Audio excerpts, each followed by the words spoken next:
Expect the best used car deals guaranteed. Visit arnoldclark.com.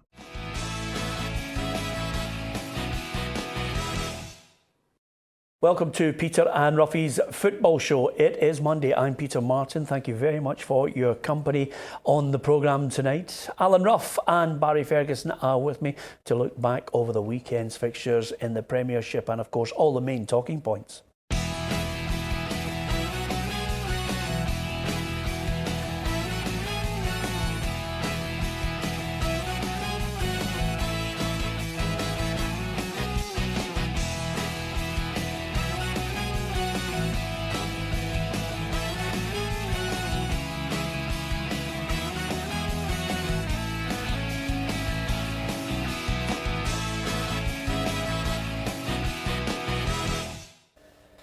Yes, the blue half of the city was the happier of the two at the top of the Premiership. Rangers getting that all-important win over Celtic, the final Old Firm fixture of the season. We will discuss that in detail, as well as the other games. Gabriel Antoniazzi, our reporter, rounds it all up. Aberdeen captain Graham Shinney said an emotional farewell to Pittodrie on Friday night after the Dons beat Hearts 2-1. They were briefly in third, following excellent strikes from Lewis Ferguson and Greg Stewart. Hibernian manager Paul Heckingbottom was left furious with Kilmarnock defender Alex Bruce after he went down very easily under a challenge to win the decisive penalty in the game. Killie stay third, above Aberdeen on goal difference with the win. Dundee won for the first time in 11 games, but it's too little too late for the D, who sacked manager Jim McIntyre after the game. Kenny Miller, who could be appointed as his successor, scored the winner. St Johnstone will finish top of the bottom six following their 2-0 win over Motherwell. Tanser and Davidson were the goal scorers as the Saints cap off another satisfactory season at McDermott Park. And Rangers delivered their best performance against Celtic in a number of years as they eased past them 2-0, with Ibrox erupting when Arfield knocked in the second. After the game, Neil Lennon slammed his players for their performance and the referee for failing to send off John Flanagan. OK, we'll talk about the football first and then other issues as well, but let's deal with 2-0, an emphatic win, Barry Ferguson.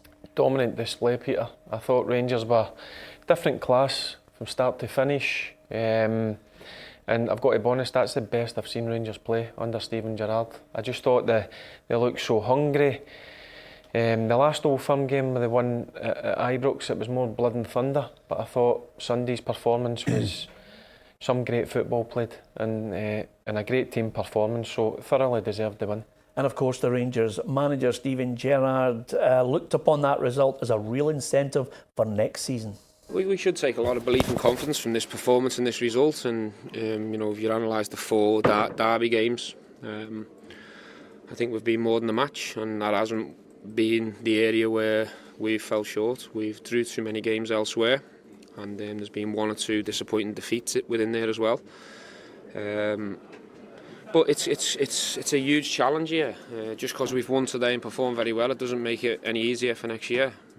Celtic are not going to go away. They're going to improve, and there's still a target for us to try and knock them off the perch. So, as I say, we're very respectful to the challenge and the opposition, but we have to take confidence and belief from games like this. And I think at our best, we've shown that we can compete and beat them, but we have to do it over a longer period of time. And doing it over a longer period of time, Roughie, involves, as Barry's mentioned on countless occasions, adding that 3 or 4 little bits of quality. They have to get some money behind the manager in the summer. Yeah, I think that's what all the supporters will be waiting on, both sides, to see what kind of players are going to target, what kind of money they're going to be bargaining in. But I think at this moment in time, Steven Gerrard, the players, the fans will go away believing the tide has turned, and quite rightly so after that game. But as you've said there, it's a season, and Steven Gerrard will know that that's what he's got to conquer. He's conquered the one-off games, now he's got to conquer the whole season. He's got to get a set of players, or a pool of players that can last the season, because you don't want to waste that kind of performance. OK, it's a win on Rangers' 9 in a row era. They would wrap up the title and play the final Glasgow derby, and it didn't mean diddly squat when the next season came around. It was all down to money and backing. What can Rangers take from that win, in your mind, Barry, that will set them up for the summer? Well, I can take confidence in that set of players can perform at the highest level in Scottish football. My only concern to that is I hope people don't go away thinking, right, we're okay for next year. I do still think, and I think the manager knows that as well, that he needs 3 or 4 players to come in, but to come into that starting 11, he needs to sign players who are going to come straight in, not squad players, because they've got enough squad players. So that's what I think Rangers can take out of that, confidence that they can go and play against Celtic very well. Yep, and the flip side of the coin is Neil Lennon, the Celtic manager, knows this squad needs a complete overhaul. Our players, poor, very poor, lack energy and desire and lack quality. The hungrier team won today, and I think that's the biggest criticism we're going to lay at the players' feet, really. The hungrier team won. It's a rebuilding job, there's no question of that, and I've known that since day one. I think the lack of depth in the squad's been apparent for quite a while, and again it manifested itself today. A real lack of quality. So, yeah, we've known that for quite a while. We got a cup final to look forward to. Obviously, we're disappointed with the performance today, but we know that what's at stake in the next couple of weeks now for us, and that's very important that we don't let anything get in the way from that. But I had to tell the players, whether I'm here or not next year, that performance is just not good enough for a derby. The treble is still on, Roughie. Is it papering over the cracks if they do indeed get over the line with it? No, I think if the Celtic fans are honest enough, they've been stumbling along for the last 2 or 3 months. Even when Brendan Rodgers was here, they weren't as convincing as what we saw before. And, I don't lay that on Neil Lennon at all. He's went in, he's inherited the players. And I always say the sign of a good manager is when he leaves a club, he leaves it healthy. I don't think Brendan Rodgers left that club healthy at all with some of the signings that come in. And I think he targeted just individual, players coming in and never looked at the collective of the whole squad. OK, let's look at the unsavoury side of whenever Celtic and Rangers get together. And quite simply, more often than not, we hear arguments about the minority who indulge in songs that are unsavoury, unacceptable, in bad taste. Some of it sectarian, and of course it can stray into other areas as well. There were a number of songs that Ibrox yesterday, and the majority singing about the death of the Lisbon Lions. Roughie was nothing short of despicable. I think, I don't know what the SPFL and the SFA do about it, but something has to be done about fans that think it's okay to sing songs that really will hurt a family. I mean, the club's conduct with the Lisbon Lions' death was exemplary. Yeah. The fans, terrible. Yeah, I'm sure the club as a whole would be ashamed of that segment that was singing these songs. We saw Anne Budge sort of identify an area that's causing the problem and shutting it down. I think that would be Rangers' next move, because they are going to get hit. There's no doubt about it. We've been talking about it for so long now, and I think it's now action. And not just Rangers, but every other club that does it. There needs to be some kind of action that these people who are coming away with that kind of thing know that something's going to happen to them, because it's getting ridiculous. Yeah, and this programme has not shirked the responsibility on a daily basis of talking about the conduct of individual teams and their conduct of their supporters. We've dealt with it on each individual basis. This one that we're dealing with now, again, leaves you wondering, Barry.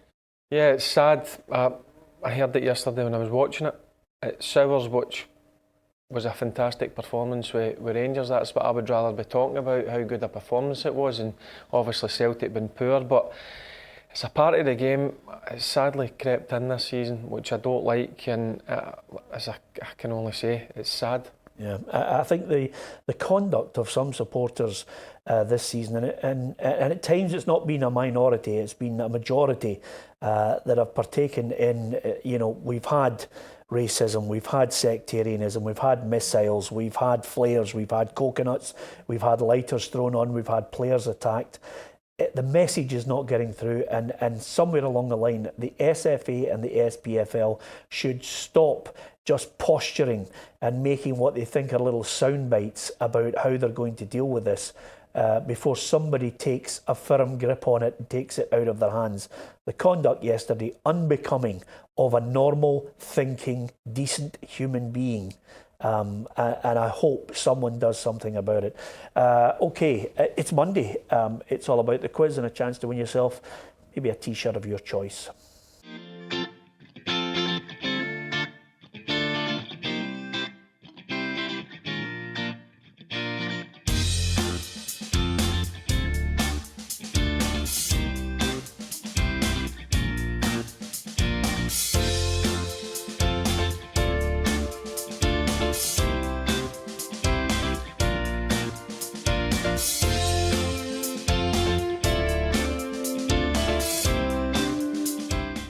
So there were lots of other games other than the main one that dominates the city of Glasgow, and I'm talking of course about the rest of the fixtures in the Premiership. Here's the results and how it all panned out over the course of Friday all the way through till Monday, and the fixture we've got there, St Mirren against Hamilton tonight. Aberdeen managed to see off Hearts by 2-1. Killian Hibs, it was just Steve Clark's side edging it by a goal. Dundee managing a first win in a long time. 5 wins, I think, in the season. Woeful, which ultimately resulted in the sacking of Jim McIntyre. Rangers with a win over Celtic, and St Johnstone in the end comfortable over Motherwell. It wasn't a great weekend for predicting some of these, but to deal with it, first of all, Graham Shinnie had a lovely send-off, Barry, from the Aberdeen fans. Yeah, I think he's been their main man. He's been the real driving force of that Aberdeen team since he signed from Cali Thistle. So he deserves it. Listen, he's got to think about his future, his family, and I'm sure the Derby offer is a great offer that will probably secure him for the rest of his life. So good luck to him, he deserves it. And of course, Roughie, the win between Aberdeen defeating Hearts and then Kilmarnock defeating Hibs, it's making this go right down to the wire. I mean, a fantastic finish to see who's going to finish third, and then at the bottom end we've got it alive as well. Yeah, and it just shows you there is something at stake. You know, if you're not first and second, you know, the league has been very competitive this year. We've all had a shout at who's going to be second, third and fourth, and it's been up and down all season. So yeah, you can see that these sets of players really do want that third place. Yep, and of course when you look at it, it looks as if it's favouring Kilmarnock now with a goal difference. It does, but I mean, obviously Rangers are going down there next weekend. Obviously they'll be full of confidence, but listen, so should Kilmarnock be. Again, a fantastic season under Stevie Clark. These players keep producing week in, week out. It's what an unbelievable job. Not just Steve Clark, but these players. The last 2 seasons have been great. Yeah, absolutely. As far as Hearts are concerned, it was yet another poor performance. They were absolutely woeful watching them. Roughie up there at Pittodrie. I was at the Hearts Player of the Year last night. Stevie Naismith picked up the Fans Player Award and the Players Player Award. And this is, of course, with injuries as well. But for me, he's a shining example of any young player who wants to, to look to someone, to guide them, to try and live your life accordingly, and on and off the park. I think he's been a shining star for Hearts. Yeah, and every club would wish they could have somebody like that. You know, somebody in the dressing room that gets the respect and everything he does. We know he's a wee bit narky sometimes, but and he can wind some players up. But, I mean, that's what you want. You want players in the dressing room to rise to what his expectation is, and that's when you get the best out of these players. Yeah, what did you make of him? As a player, when I played with him, I thought he was a great player to have in your team. Not just ability, and he could score a goal, but his work rate, that's the biggest thing that jumped out at me. He was always a good player, Nazy. No surprise that he went down and he done really well in the Premier League for Everton. But listen, it just shows you, I think he's missed probably half of the season, and he still played a year at Hearts, so that tells you what he means to Hearts and what big a player he is for Hearts. Yeah, and of course, last night he confirmed that it's all but done. He's going to stay on at Hearts. Yeah, I mean, I think they've been actively trying to get him on that deal, try to persuade him not to go abroad. I think they'll be even more happier if he said he was okay for the final. But I don't think that's going to happen. But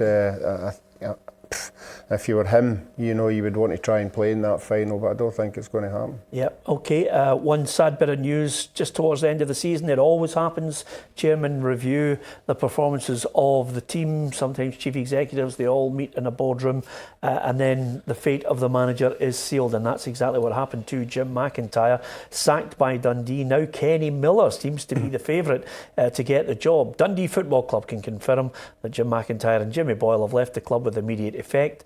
Jim came to the club in October last year, and shortly after, Jimmy was appointed as his assistant manager. The management team oversaw 31 matches and charged 4 victories, 7 draws and 20 defeats. Relegation from the Premiership was confirmed last weekend with the loss to Hamilton Accies at the Kilmac Stadium at Dens Park. We'd like to thank Jim and Jimmy for their efforts while in charge and wish them all the best for the future. Right decision, Roughie? I think on the scale of things, probably yes. I think the board probably went with Jim's idea that when January comes, he had the ability to bring in better players to the club and turn it round. You know, obviously that promise never came to fruition through whatever means. But certainly that's what the thing that would have held against him. You know, the players that he's brought in, they would have thought they'd have got out of that. But I always said it was a problem when you've got an owner who lives abroad and doesn't watch the games week in, week out. He's only going by a telephone call to somebody telling him whether they're playing good or not playing good. Well, I'm sure he'd get it beamed into him, Roughie. Yeah, but I don't know if he was that kind of guy that was particularly interested. I think they're interested in the bigger picture, which means a new stadium and housing and all that carry on, you know. So, you know, it's a difficult one. But I think Jim, being in the game long enough, would know that he had to turn it round because they're a massive club as well to go into the Championship. Yeah, if it is indeed going to be Kenny Miller who takes the reins, I certainly hope that, not that Dundee's board over the last 20 years has shown any great sign of long-term investment in a manager at times, and they've been quick to pull the trigger on various different boards. Kenny needs a bit of stability rather than a Livingston debacle again. Yeah, listen, Kenny done a bit of coaching when he was at Rangers, and obviously the Livingston get named player manager there, and it never really worked out. I actually bumped into him last week, and he's still keen to keep on playing. He still feels he's got another season in him. But listen, Dundee, it is a good club. It's a decent sized club as well, and I'm sure if they show a bit of interest in appointing Kenny, I'm sure he'll be interested in taking it. Yeah. What about Kilmarnock, Roughie? Again, sometimes I think managers need to take a lead in showing respect as well. Paul Heckingbottom came in the first couple of weeks. I remember being at one of the press conferences and he said, "You're not going to get any great lines out of me. I'm just going to be bog standard." Took him about 3 or 4 weeks. Then he just jumped in full tilt, started throwing the baseball bat about, and now you could hear him calling Alex Bruce a diver with a few expletives thrown in there as well. Yeah, it just shows you it doesn't matter who you are. If you're a mild-mannered guy, pressure's going to get to you. You know, the demands of the supporters and the boards to win games is there for everybody, and if it can make him turn into that, then what chance has everybody else got? Yeah, I mean, listen, I'm all for, after the match, a wee bit of honesty, but I think there needs to be a wee bit of decorum as well, which maybe, I think possibly managers and players are getting caught up in what they think is acceptable nowadays. Yeah, well, it's happened throughout the season. Listen, it's great for the written press when managers and players come out and say things, but listen, I think he just needs to be careful what he's saying. I seen Alex Bruce had come out and had a pop back at him, so that's what the press love to see, but sometimes I think the managers are better just keeping it in-house. Yeah, St Johnstone defeated Motherwell. I don't think too many of us predicted that. They've been up and down this season, but they're the top of the bottom 6. Yeah, they certainly are, and I'm sure Tommy Wright would have liked to have been in the top 6. That would have been his target, but they certainly are. They came into a bit of form near the end of the season. OK, let's look at the last game of the weekend's fixtures. Of course, it's St Mirren against Hamilton. A look at the Premiership table will tell you that this is the last chance saloon, Roughie. Yeah, it certainly is. They'll be jam-packed there tonight. I'm sure there'll be a tremendous atmosphere, a lot of pressure on both sets of players, and I just think St Mirren are beginning to get the wee rub of the green at the right time. Yeah, Roughie, we're not too far away from the restaurant that we'll be selecting and the bottle of wine. The only thing to be determined now is the head-to-head, and hey, it's looking good, isn't it? I mean, it's looking as if you need an absolute howitzer at the tail end. No. Well, Roughie's finished. Listen, he's buying dinner and buying the wine. I'm no bothered about that. Listen, I'm confident that I can have a good weekend next week. Okay, last word. Man City in the end, Roughie, got over the line down south. Yeah, and again, it was looking at both sets of supporters. Obviously, when Brighton scored first, you could see the hopes of Liverpool. But after that, class just changed the whole thing. The two of the Man City goals were just top drawer from top drawer players, and that's why they won that league. Yeah, they're on for the treble as well. Yes, and I think they'll do the treble. They'll go and celebrate, which was it was a fantastic title race. Let's be honest, any team would have deserved it, but Man City just pipped it, and I think they'll win the FA Cup as well. Yep. Okay, you going for the treble for City? Yes, I am. It's now looking at Liverpool now. What a tremendous end of the season that could be if they don't win this cup. Yeah, okay. Big thanks to Roughie for putting any Liverpool fans on a downer just as we're about to finish the programme. Thanks to Roughie, thanks to Barry. Of course, thanks to you for so many contributions to the programme. Join us tomorrow. Hugh McDonald will be with us here in the studio to discuss that St Mirren Hamilton game. Thanks for watching.